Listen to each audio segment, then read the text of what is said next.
जी guys अस्सलाम वालेकुम। तो प्रीवियस लेक्चर हमने देख लिया था मोल्स के बारे में और सारी कैलकुलेशन कर ली थी मोल्स के बारे में, ठीक है। तो आज जो है हमारा चैप्टर जो है कंप्लीट हो गया है। इसमें हम इस वाली वीडियो में हम देखेंगे एमसीक्यूज़ फर्स्ट चैप्टर के, जो कि हमारे पास फर्स्ट चैप्टर था fundamental chemistry. One by one हम जो है एमसीक्यूज़ देखते जाएंगे और इनको एक्सप्लेन करते जाएंगे कि ऐसा क्यों है और ये वाला करेक्ट आंसर क्यों है, ठीक है। तो गौर से देखिएगा और गौर से समझिएगा, क्योंकि अक्सर जो आपके पेपर में एग्ज़ाम में जो आपसे एमसीक्यूज़ पूछे जाते हैं वो आपके पास बोनस होता है। वो आप जो है अच्छे से, अगर आपको ट्रिक्स आती होंगी और आपने अच्छे से टॉपिक को पढ़ा हुआ होगा, रीड किया होगा, तो आप अच्छे से उसे क्या कर सकेंगे, सॉल्व कर सकेंगे। अदरवाइज़ आप एमसीक्यूज़ को अटैम्प्ट नहीं कर पाएंगे और जो आपको फ्री में मार्क्स मिल रहे होंगे वो आपको नहीं मिलेंगे, ठीक है। और एग्ज़ाम में नेगेटिव मार्किंग भी हो सकती है, जिसकी बेस पे आपको एमसीक्यूज़ बहुत अच्छे से प्रिपेयर करने होंगे। तो आज हम जो है इस वीडियो में देखेंगे कि अगर एमसीक्यू का एक स्टेटमेंट है उसका ये वाला करेक्ट आंसर है तो वो क्यों है, ठीक है। डिटेल में हम लोग डिस्कस करेंगे आज एमसीक्यूज़ को चैप्टर 1 के, जो हमारे पास हैं 13, और वन बाय वन जो है हम उनको डिस्कस करेंगे, ठीक है। तो स्टार्ट करते हैं हम लोग। पहला एमसीक्यू है हमारे पास, industrial chemistry deals with the manufacturing of compounds. हमने फर्स्ट जो है हमारे पास फर्स्ट चैप्टर में हमने ब्रांचेस को देखा। अगर किसी ने नहीं देखा तो वो काइंडली जो है जाए और हमारा जो फर्स्ट लेक्चर है वो देख लिए, जिसमें हमने जो है इंडस्ट्रियल केमिस्ट्री को डिटेल में डिस्कस किया। हमने कहा कि इंडस्ट्रियल स्केल पे जो हम इंडस्ट्री में जो हम कंपाउंड्स बनाते हैं, वो जो कंपाउंड्स हम बनाते हैं वो लार्ज स्केल पे होते हैं, ठीक है। वो बहुत बड़े स्केल पे बनाए जाते हैं, इसीलिए हमने कमर्शियल स्केल जो है इसमें करेक्ट आंसर जो है वो सिलेक्ट किया है, ठीक है। तो industrial chemistry deals with the manufacturing of compounds on commercial scale, ठीक है। विच सेकंड हम एमसीक्यू देख लेते हैं, which are of the following, ठीक है, compounds can be separated by the physical means.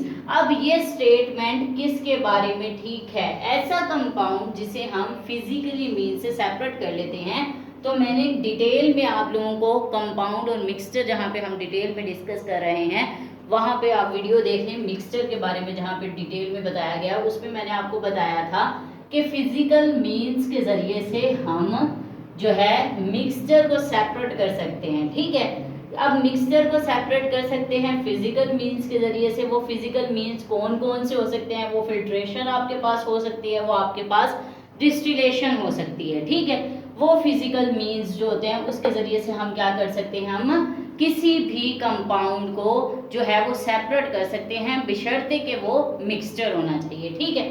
Third हमने बात की the most abundant element occurring in the ocean. हमें पता है कि समंदर में क्या ज़्यादा होता है, वाटर हमारे पास समंदर में ज़्यादा मिकदार में पाया जाता है, ठीक है, जिसकी वजह से ऑक्सीजन जो है मस्ट प्रेजेंट होती है और ज़्यादा अमाउंट में प्रेजेंट होती है ओशियन में, क्योंकि जो इक्वेटिक लाइफ होती है उन्होंने भी तो सांस वगैरह लेना है, तो हमारी ब्रीथिंग में जो यूज़ होती है वो हमारी ऑक्सीजन यूज़ होती है, ठीक है।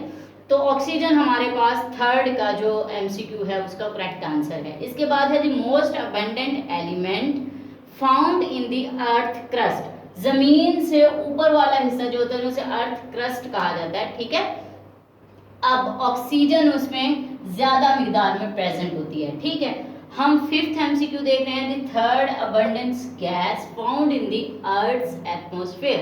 जमीन का माहौल है, जो अर्थ एटमॉस्फेयर है, उसमें जो थर्ड अबंडेंट, पहले नंबर पे ऑक्सीजन आती है, दूसरे नंबर पे हमारे जो जमीन पे सबसे ज्यादा पाई जाती है, हमारे अर्थ एटमॉस्फेयर में सबसे ज्यादा पाई जाती है, वो नाइट्रोजन है। फर्स्ट हमारे पास ऑक्सीजन है, सेकंड हमारे पास नाइट्रोजन है, और थर्ड हमारे पास कार्बन मोनोऑक्साइड है, ठीक है। तो यहाँ पे correct answer third abundant gas हमसे पूछा गया है, तो हम यहाँ पे करेक्ट आंसर देंगे कार्बन मोनोऑक्साइड, ठीक है। अब 1 AMU इज इक्विवेलेंट टू, हमें पता है AMU मींस A से एटॉमिक, M से मैस, और U से यूनिट, ठीक है। एटॉमिक मास यूनिट हमसे पूछा गया है किसके इक्वल है, तो वो है 1.66 इंटू 10⁻⁻24 ग्राम के। ठीक है, एक एटम के अंदर कितने पार्टिकल्स पाए जाते हैं वो हमने देखा था 1.66 इंटू 10⁻24 ग्राम पाए जाते हैं। सो हमारे पास 1 AMU जो एटॉमिक मास यूनिट होता है वो इक्वल होता है 1.66 इंटू 10⁻24 ग्राम के। तो ये थे हमारे 6 MCQs। ठीक है, इसके बाद हम देखते हैं 7 MCQ को। ठीक है, नेक्स्ट हम लोग देखते हैं 7th MCQ। 7th MCQs में हमसे पूछा गया है, 7th MCQ की स्टेटमेंट है हमारे पास, which one of the following molecule is not triatomic. ठीक है, ट्राई एटॉमिक नहीं है। हमें ऑप्शन दिए गए हैं ओजोन का O3, हमें ओजोन का ऑप्शन दिया गया है, इसके अलावा हमें वाटर का ऑप्शन दिया गया है, और इसके अलावा हमें कार्बन डाइऑक्साइड का ऑप्शन और H2 का ऑप्शन दिया गया है। ठीक है, हाइड्रोजन के 2 मॉलिक्यूल का हमें क्या दिया गया है, ऑप्शन दिया गया है। अब हमने देखना है इसमें से ट्राई एटॉमिक मॉलिक्यूल कौन सा नहीं है। ठीक है, अब हमने पहले ही कहा था कि भाई try atomic molecule, try means 3, atomic means atom. ठीक है, ऐसा मॉलिक्यूल जिसमें क्या हो 3 एटम्स प्रेजेंट हों। ठीक है, ऐसे को हम क्या कहते हैं, ट्राई एटॉमिक मॉलिक्यूल कहते हैं।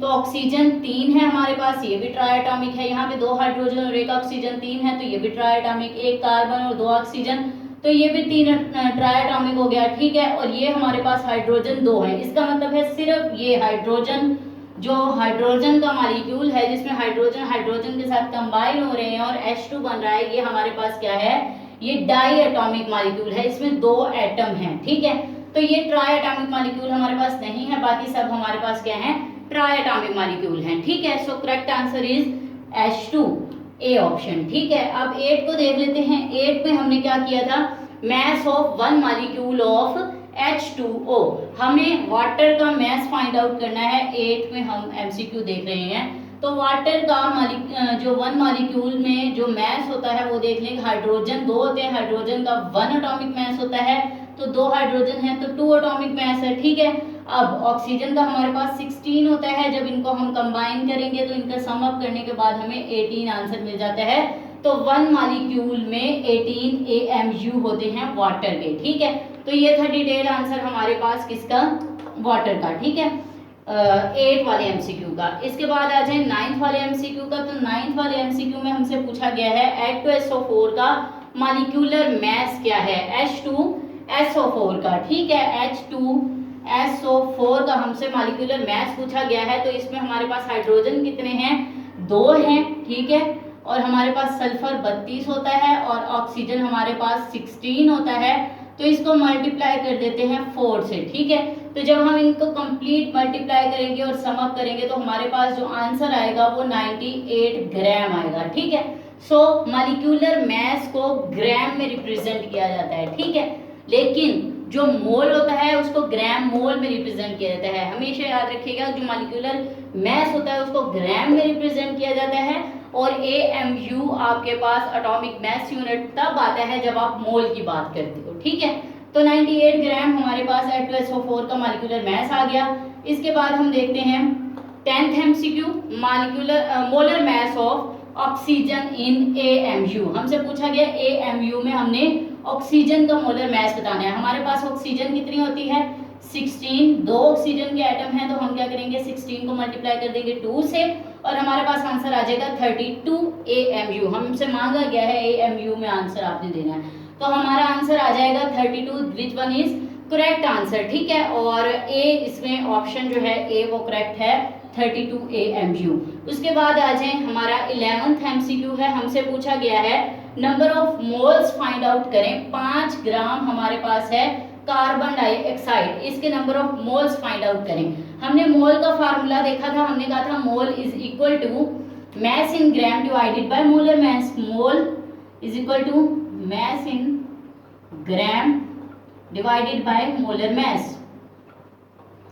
ठीक है, अब मोल फाइंड आउट करने हैं हमने। मैस इन ग्राम हमें दिया गया है 8 gram divided by molar mass carbon dioxide का हमारे पास होता है, कार्बन का 12 होता है और ऑक्सीजन का कितना होता है 16 होता है, मल्टीप्लाई कर दो 2 से, सो 32, ठीक है, 16 मल्टीप्लाई बाई 2 32, 12 4 4 44 हमारे पास क्या आ जाएगा, इसका आंसर आ जाएगा। अब जब हम 44 पे डिवाइड करते हैं 8 को, तो हमारे पास जो आंसर आता है वो 0.24 आता है, ठीक है। So which one is correct answer, 0.24। जो नंबर ऑफ मोल्स पाए जाते हैं 8 ग्राम्स कार्बन डाइऑक्साइड में, वो होता है 0.24 ग्राम जो मॉलिक्यूल्स होते हैं वो पाए जाते हैं। इसके बाद है सेम नंबर ऑफ आयंस। हमारे पास बुक में जो ऑप्शन दिए गए हैं कि किस वाले पेयर में जो है सेम नंबर ऑफ आयंस पाए जाते हैं, तो हमारे पास इसका 1 वाला जो है हमसे पूछा गया है 1 mole of NaCl and 1 mole of MgCl2। हमसे ये पूछा गया है कि NaCl और MgCl2 में कितने जो है वो ये नंबर जो है सेम नंबर ऑफ आयंस पाए जाते हैं, ठीक है। Na हम देख लेते हैं, NaCl मतलब 2 NaCl, यहाँ पे नंबर ऑफ आयंस कितने हैं, एक Na प्लस और दूसरा Cl माइनस, 2 है हमारे पास। इसी तरह MgCl2 का पूछा गया है, ठीक है, नंबर ऑफ आयंस कितने प्रेजेंट हैं, तो इसमें हमारे पास 3 नंबर ऑफ आयंस प्रेजेंट हैं, ठीक है। Mg 2+ होता है और Cl -1 होता है, ठीक है। 2 और 1 3 है हमारे पास प्रेजेंट आयंस, और 1 और 1 2 हमारे पास हैं, ठीक है। तो अब हमारे पास हमने क्या करना है, same number of ions find out करना है। तो हमारे पास इसका जो मोल में अगर हम लेंगे तो 1 डिवाइडेड बाई 2 होगा और 1 डिवाइडेड बाई 3 होगा, ठीक है। एक मोल में हमारे पास 2 हैं किसके, NaCl के आयन प्रेजेंट हैं, और 3 हमारे पास 1 मोल में प्रेजेंट हैं MgCl2 के। सो हमारा करेक्ट आंसर जो होता है वो C होता है, 1 mole of NaCl and 1/3 mole of MgCl2, ठीक है। 1/2 मोल हमारे पास आ जाते हैं NaCl के और 1/3 मोल आ जाते हैं MgCl2 के। इसके बाद लास्ट हमारे पास क्वेश्चन है जिसमें हमसे पूछा गया है कि कौन सा जो है पेयर जो है उसमें आपके पास सेम मासेस हैं, ठीक है, कौन से पेयर में आपके पास सेम मासेस हैं। तो आपको ऑप्शन दिए गए हैं carbon monoxide, 1 mole of carbon monoxide and 1 mole of nitrogen, ठीक है, नाइट्रोजन के 2 एटम है आपके पास। इसके बाद है 1 mole of carbon monoxide and 1 mole of carbon dioxide. तो आप अब देख लें, कार्बन मोनोऑक्साइड, कार्बन में 12 और ऑक्सीजन का आपके पास 16 आ जाता है, तो आपका आंसर बन जाता है, आपका आंसर आ जाएगा 28, ठीक है। इसके बाद कार्बन मोनोऑक्साइड और कार्बन डाइऑक्साइड का आंसर होता है 44, ठीक है, 44 ग्राम नहीं, ये नहीं हो सकता। ऑक्सीजन का जो मॉलिक्यूल की फॉर्म में दिया होता है 16 होता है और नाइट्रोजन का 28 होता है, तो ये भी करेक्ट आंसर नहीं है। ऑक्सीजन का फिर आगे 16 होता है और यहाँ पे 2 जो है उनकी बात की गई है एटम्स की, तो यहाँ पे 32 हो जाएगा और कार्बन डाइऑक्साइड का 44 हो जाएगा, तो ये भी करेक्ट आंसर नहीं है। तो फिर फर्स्ट 1 जो आपके पास MCQ का आंसर दिया गया है, फर्स्ट 1 वाला, ठीक है, ये वाला, तो इसमें क्या है, कार्बन 12 ऑक्सीजन 16, ठीक है, कार्बन का 12 हो गया, ऑक्सीजन का 16 हो गया, तो आपके पास आंसर क्या आ जाता है, कार्बन 12 ऑक्सीजन 16 28। तो नाइट्रोजन का आपको मॉलिक्यूलर मास पता है 14 होता है, तो मॉलिक्यूलर मास को नाइट्रोजन के 2 आपके पास एटम हैं, तो अगर 14 को प्लस किया जाए तो 28 बनता है। सो आपका आंसर 28 हो जाएगा, ठीक है। तो आपके पास फर्स्ट वाला जो करेक्ट आंसर है वो है फर्स्ट वाला कि सेम मास किसका प्रेजेंट है, वो है कार्बन मोनोऑक्साइड और नाइट्रोजन का, ठीक है। तो ये थे हमारे पास 13 MCQs जिनको हमने डिटेल में डिस्कस कर लिया, और हमारे पास ये थे चैप्टर 1 के MCQs, ठीक है। अगर अभी भी कोई कन्फ्यूजन हो MCQs में, कोई क्वेश्चन हो, कुछ समझ ना आ रहा हो, तो काइंडली जो है आप कमेंट सेशन में पूछ सकते हैं। Thank you so much. अल्लाह हाफिज़, फ़ी अमान अल्लाह।